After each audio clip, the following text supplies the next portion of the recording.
The world was sideways. Blood ran into my ear, warm, sticky.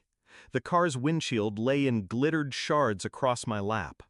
"Her class starts in 6 minutes," my mother's voice cut through the ringing in my head. "She can crawl out," my father answered, like I was a piece of furniture blocking the door.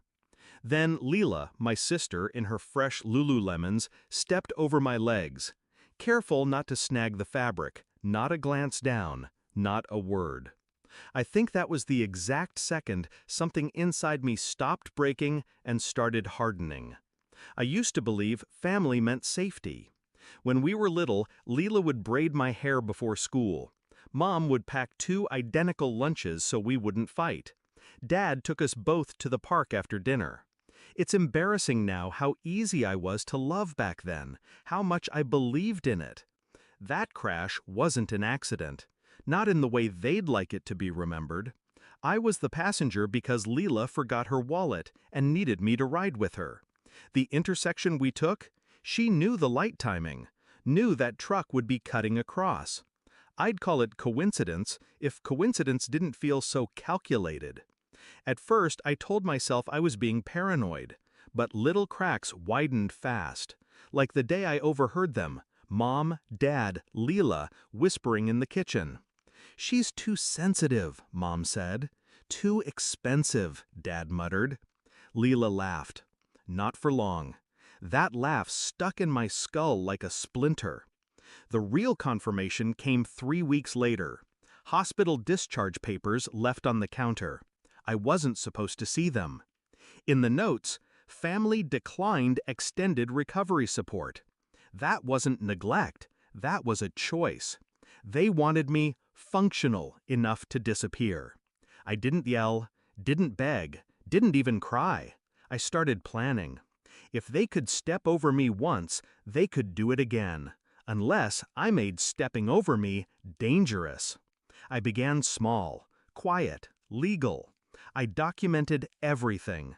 Medical records, texts, voicemail clips where their voices dripped with irritation at my drama. I visited Aunt Claire, the one they hated. She taught me 2 things. 1, wills are public record. 2, influence is currency. Turns out my parents had a tidy inheritance coming from Grandpa's estate. Turns out, too, that Leela had been angling to be sole executor. And me? According to their version, I was too fragile to handle responsibility.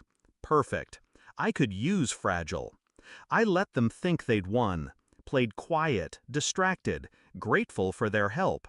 When the inheritance hearing was scheduled, I made sure they insisted I attend, if only to show the court she's fine.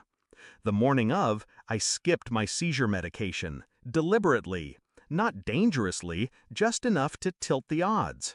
Family court smells like paper and fear. I sat across from them, Mom with her tight smile, Dad with that arm-crossed authority, Leela scrolling her phone. The judge began, voices blurred, my chest tightened. I collapsed. Chairs scraped, papers scattered, someone shouted for help.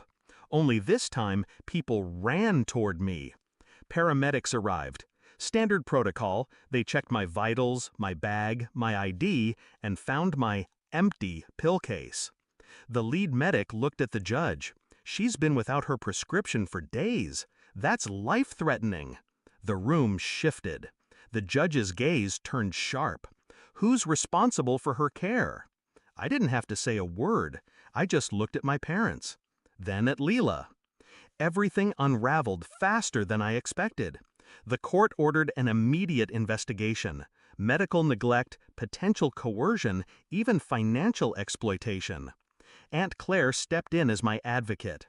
She presented my documentation, the recordings, the discharge papers.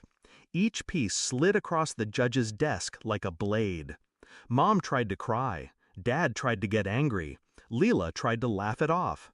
But watching their faces when the judge removed them from any control over the inheritance, that was my oxygen. The estate bypassed them completely. Funds were placed in a trust under my name, managed by a neutral party. Leela's position as executor? Gone. Their access to me, severely restricted pending investigation. When we left the courthouse, Leela finally looked at me. "You think you've won?" I smiled. "Not wide, just enough."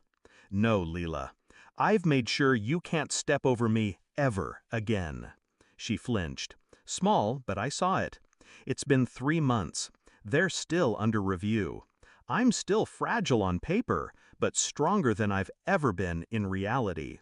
Some nights, I replay that moment in the courtroom, the silence after the judge's ruling, the way power shifted in the air, slow and irreversible.